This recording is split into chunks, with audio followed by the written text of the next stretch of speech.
All right, a couple of weeks ago, I did a video on Luke 4 versus Isaiah 61, and in the video, I featured an article by Dr. Michael Heiser. You can see it on the screen here. I just wanted to point out before I get into this that Dr. Heiser has recently been diagnosed with cancer. There is an update on his situation. He's doing better now. He had some other problem as well that had to be treated, but he's been able to put on some weight. He can now start his chemotherapy. The good news is the cancer has not spread, so hopefully they're going to be able to treat it, and we'll keep him in our prayers in the meantime. Now, let me get this. There we go. Most of the time when a divergence occurs between a New Testament quotation and the Old Testament, the answer is the Septuagint, the ancient Greek translation of the Hebrew Bible. Now, I addressed this in a video because in Luke 4, Jesus is reading from the scroll from Isaiah 61, and it turns out that it doesn't quite match up the text of Isaiah 61. If we come down here, it says Jesus or Luke gets the recovery of sight to the blind line from the Septuagint.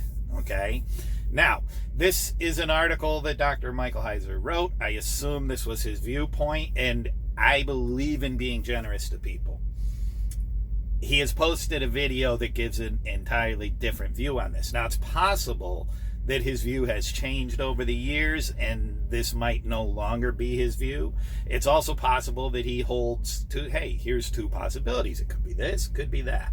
Either of these things are possible. I'm not trying to suggest that Dr. Heiser is lying in one place or the other, but since I have new information, I wanted to go ahead and put this out because in the old video, I just give this as his view. This video on YouTube was uploaded to his account a week ago. So I wanted to play this real quick and address what he says here.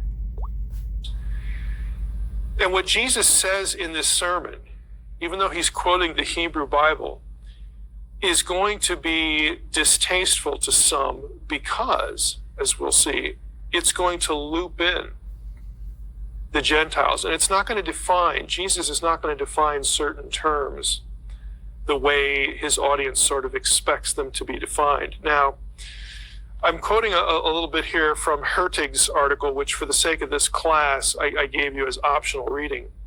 And Hertig points out, and scholars have noticed this, it's not hard to find out. If you use the cross references in your Bible, you'll discover it too, that it's not just Isaiah 61 that Jesus quotes. That's mostly what he quotes, but he loops in Isaiah 58 as well. He adds to Isaiah 61 to set at liberty those who are oppressed.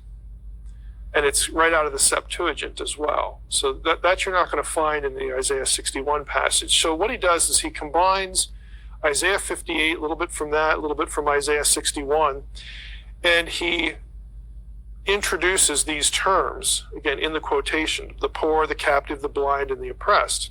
So that's the first thing he... So here we see what Jesus did in his sermon.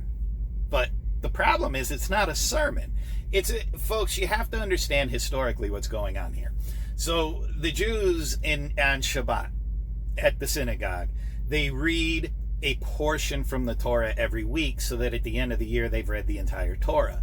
During the reign of Antiochus Epiphanes, they were banned from reading the Torah. So what the rabbis did was they went to the prophets, to the rest of Tanakh, and they would find passages that matched the Torah reading for this week. So, for example, if we were reading Genesis 1 about creation, they find something from the prophets about God creating, and they read that instead of Torah, because Torah has been banned.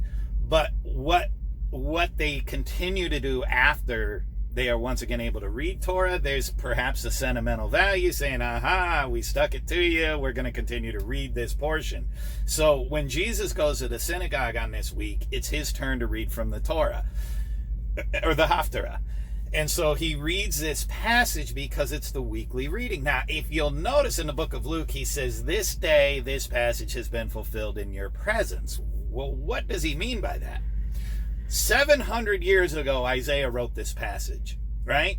Isaiah could have had no idea that Antiochus Epiphanes was coming and was going to ban the reading of the Torah. Therefore, we were going to start reading this passage instead of the Torah, or now in combination with the Torah. And yet he wrote these lines about me, and God set in place a plan where he would get this reading into the synagogue so that it would be here on this particular day when it is my turn to read. I wind up reading this passage of Isaiah that is about me. That's what Jesus is saying here, in my view.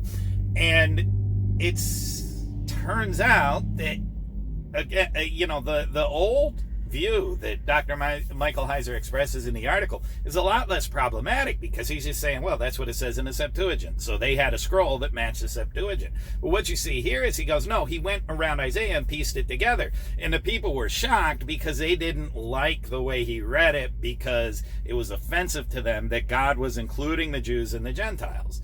Well, we got two problems here, because either it was God's plan all along to include the Gentiles, therefore he could have left that part out of this passage anyway, since he is giving Isaiah what to write. But let's skip that part of the problem. Why do we assume? Why do we say this as if the problem is the people hearing it, right? They didn't like what they heard because God's including. Well, imagine if I went into Dr. Michael Heiser's church one day and he said, hey, Steve, you read John 3:16 for us, would you? And I said, sure.